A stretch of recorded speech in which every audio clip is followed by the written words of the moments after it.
সেদিন ঢাকা থেকে ছেড়ে আসা কর্ণফুলীর 14 লঞ্চ 9টার সময় ছেড়ে এসেছিল। তো আমরা ছিলাম হচ্ছে নড়িয়া 7 লঞ্চে ইঞ্জিন সমস্যার কারণে লঞ্চটি লেট করে। তখনই আমাদেরকে ধরে ফেলে কর্ণফুলী 14 লঞ্চ। ফতুল্লার মোড়ে বসেই প্রায় 1 ঘন্টা আপনার মেরামত করা হয় লঞ্চটিকে। 1 ঘন্টার চেষ্টার পর যখন লঞ্চটি ঠিক হয়নি, তখন কিন্তু তখন ধীরে সুস্থে আস্তে আস্তে করে নড়িয়ার উদ্দেশ্যে রওনা করে আবার নড়িয়া 7 লঞ্চটি। তো দেখতে পাচ্ছেন বেশ ভালো পরিমাণ গতি নিয়েই কর্ণফুলী 14 লঞ্চটি ইলিশার পথে রয়েছে। যাত্রী স্বল্পতার কারণে এখন মাঝে মাঝে কর্ণফুলী 14 লঞ্চটি ট্রিপে দেখা যায় না। লঞ্চটি ঢাকা থেকে প্রতিদিনই ছাড়ে সকাল 9টার সময়। যাত্রী খরায় এই সমস্যাটা দেখা দিয়েছে। লঞ্চটি এই মুহূর্তে মুন্সিগঞ্জ লঞ্চঘাট অতিক্রম করছে।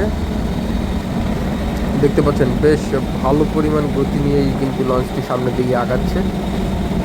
কর্ণফুলী 14 লঞ্চ এতটা গতি হওয়ার কারণ হচ্ছে লঞ্চটির ইঞ্জিন পপুলেশন।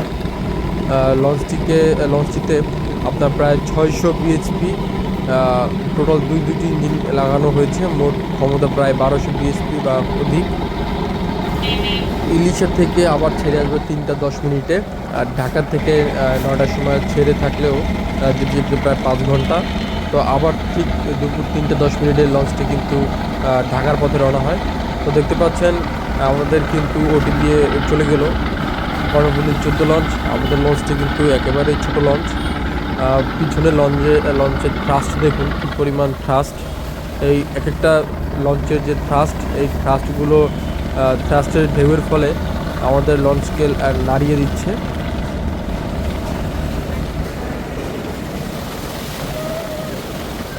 যেহেতু আমাদের লঞ্চের আপাতত ইঞ্জিনের সমস্যা, যে কারণে কিন্তু আস্তে আস্তে আগাচ্ছে এবং আমাদেরকে ওটি দিয়ে সামনে কিন্তু রয়েছে মুন্সিগঞ্জ লঞ্চঘাট।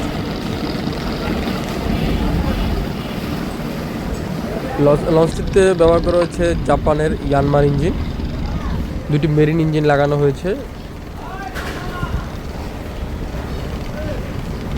এটি সাধারণত 12 থেকে 15 নটিক্যাল মাইল উঠিয়ে থাকে আর কি, প্রায় 12 থেকে 28 কিলোমিটার বেগে ছুটে।